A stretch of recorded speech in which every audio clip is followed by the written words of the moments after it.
Well, you've seen it on our air. Shootings at after-hours nightclubs, many ending with death and grief and anger. Now, just last month, police say 6 people were shot at a club on Hillcroft in southwest Houston. Police are still looking for one suspect in this shooting who police believe took off to Mexico.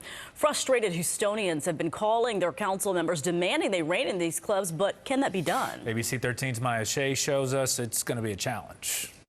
2 weeks ago, 6 people were shot and hurt at the after-hours club behind me. Now, your elected officials are trying to find out why it's so hard to shutter these troublesome clubs.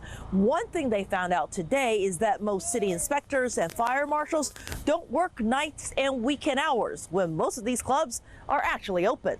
We showed you the surveillance video of the Latinas sports bar shooting on March 24th. That night, a Houston police assistant chief says shutting down these clubs is a city priority. Establishments like this that harbor within our city contribute to crime. So Houston Police Department, we are targeting these locations and we're going to shut them down because it harbors the DWIs and the assaults.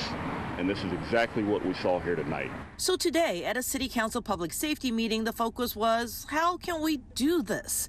The City Fire Marshal's office told City Council members that while they can issue citations for building code violations, they just can't close clubs. One of the biggest things that came to light is that you're right, a lot of our ordinances are pretty weak on it, and we have the fire marshal's office and HPD and permitting all working so hard, and ultimately a lot of times our hands are tied because of either our ordinances or state law. And so there's a lot of changes I think that need to be made in regards to either after hours clubs or just the regular clubs. And even temporary closures are difficult because most complaints happen on nights and weekends, and that's not when most fire marshals and other city inspectors actually work. We have approximately about 102 doing various jobs.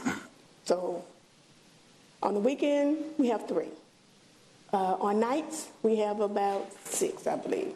Frustrating for the one Houstonian who showed up to the committee to testify. I was concerned about the after hours because that's where the problems and the murders and all of these other negative things happen. While one city council staffer suggested more drastic measures that's been tried in other cities should be taken. I know this is quite extreme, but Councilmember Alcorn has brought it up a couple of times that in other cities they work to shut off water or work with Centerpoint, in our case, to cut off electricity when they continue to break the law. I don't think we can do that. The fire marshal's office say cutting off water will be an issue because if there's actually a fire, they would need the water. And electricity, well, they need that for the fire alarms to work. So for now, it seems like beefing up city ordinances would be the viable option, and even that can provide to be a challenge. Reporting from Southwest Houston, Maya Shea, ABC 13, Eyewitness News.